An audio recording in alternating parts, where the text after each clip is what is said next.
Hello everyone, स्वागत है आप सभी का आपके अपने यूट्यूब चैनल में जिसका नाम है बायोलॉजी कॉन्सेप्ट और मैं हूं सुरभि माथुर। और बच्चों, आज मैं आपके लिए लेकर आई हूं बहुत इंपॉर्टेंट क्वेश्चंस। वो बच्चे जो क्लास 12th में हैं, वो बच्चे जो नीट की प्रिपरेशन कर रहे हैं और वो बच्चे जो कॉलेज गोइंग हैं। जी हाँ, जो कॉलेज गोइंग है उनके लिए भी ये सारे क्वेश्चंस बहुत इंपॉर्टेंट होने वाले हैं। तो वीडियो को प्लीज लास्ट तक देखिएगा। तो आइए शुरू करते हैं बिल्कुल देरी ना करते हुए ये क्वेश्चन। सबसे पहला क्वेश्चन आता है, अ पॉलन ग्रेन इज। ऑप्शन है ए मेगास्पोर, बी माइक्रोस्पोर, सी माइक्रोस्पोरोफिल या डी नन ऑफ दीज। तो बच्चों, इसका सही आंसर है माइक्रोस्पोर। माइक्रोस्पोर बोलो या पॉलन ग्रेन बोलो, एक ही बात है।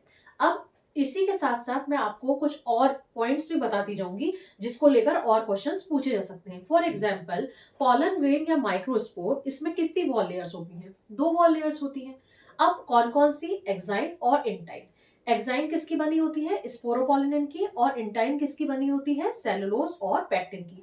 तो जब आप ये वीडियो देखें तो प्लीज आप जो जो पॉइंट्स मैं बोलती जा रही हूँ उसको भी आप लिखते जाइए। खास तौर पे एक्साइन किसकी बनी होती है तो स्पोरोपोलिनेन नाम आपको याद रखना है।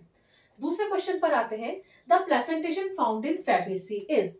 प्लेसेंटेशन फैबेसी बोलो या लेग्यूमिनोसी बोलो, एक ही बात है। यहाँ मैं लिख देती हूँ लेग्यूमिनोसी।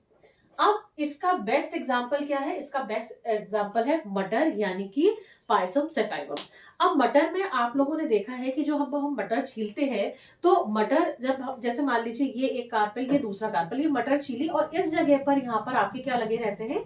यहाँ पर आपके लगे रहते हैं ओव्यूल्स लगे रहते हैं। तो जब यूनिलोक्यूलर ओवेरी हो और उसमें ओव्यूल्स जो मटर के दाने होते हैं ना, वो क्या है? ओव्यूल्स किस में कन्वर्ट हो जाते हैं? सीड में कन्वर्ट हो जाते हैं। तो जब यूनिलोक्यूलर ओवरी में मार्जिन पर आपको सीड्स लगे हुए दिखाई दे, तो इस तरह की प्लेसेंटेशन को हम क्या कहते हैं? Marginal placentation. तो ये placentation, the placentation found in Fabaceae is, तो इसका सही आंसर क्या होगा? Marginal placentation. तीसरा आता है, monadelphous monothecous stamens are found in. अब देखो, ये दोनों टर्म्स आपको पता होनी चाहिए क्या होती है। देखो, और इसकी मैंने ट्रिक भी आपको बताई थी। इसकी ट्रिक थी मालवेसी, और ट्रिक मैं आपको पहले बता देती हूँ, ट्रिपल एम। मोनो अडल्फस एम से मोनो अडल्फस, दूसरे एम से मोनोथिकस और तीसरे एम से क्या? मालवेसी। तो इसका सही आंसर क्या हो गया? मालवेसी।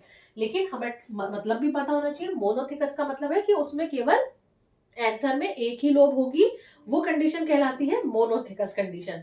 और मोनोअडल्फस का मतलब क्या होता है? मोनोअडल्फस का मतलब होता है कि जब स्टेमन में उनके जितने भी फिलामेंट्स हैं वो सारे के सारे फ्यूज हो जाएं, लेकिन उनकी एंथर लोब जो है वो सेपरेट रहे। आपने चाइना रोज यानी कि गुड़हल यानी कि हिबिस्कस रोजा साइनेंसिस, इसमें देखा होगा कि जो स्टेमन्स के जो फिलामेंट है वो सारे फ्यूज होकर एक स्टेमिनल ट्यूब बनाते हैं। और ऊपर वो जो येलो कलर के दिखते हैं ना, वो क्या है? वो सब एंथर लोब्स है जिसमें पॉलन ग्रेन्स हैं।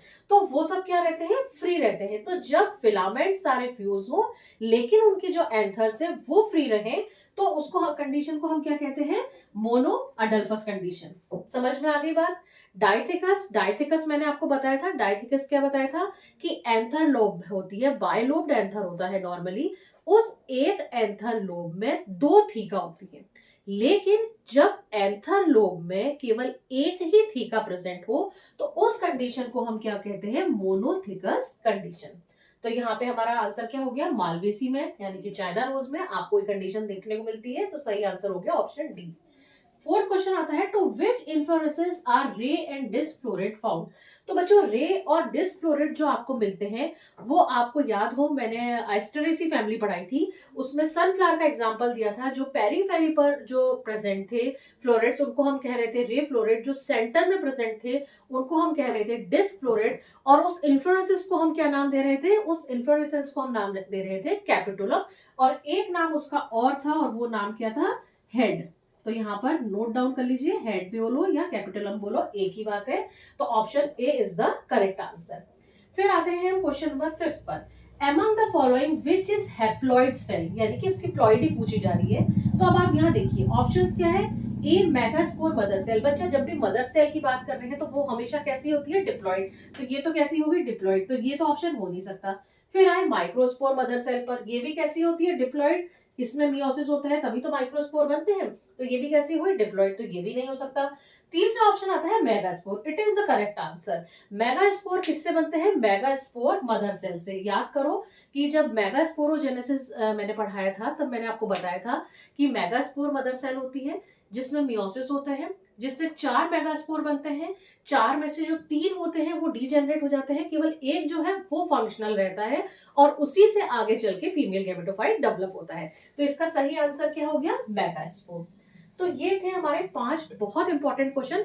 इसी तरीके से आगे और भी मैं क्वेश्चंस आपके लिए लेकर आती रहूंगी। आपको किस टॉपिक पर क्वेश्चंस चाहिए ये आप मुझे अगर कमेंट करके बताएंगे तो मुझे बहुत अच्छा लगेगा। आज के लिए इतना बहुत है, लेकिन जाने से पहले प्लीज अगर आपको वीडियो पसंद आया हो, क्वेश्चन अच्छे लगे हो, तो प्लीज वीडियो को लाइक करिएगा, शेयर करिएगा और चैनल को सब्सक्राइब करिएगा। Thank you very much.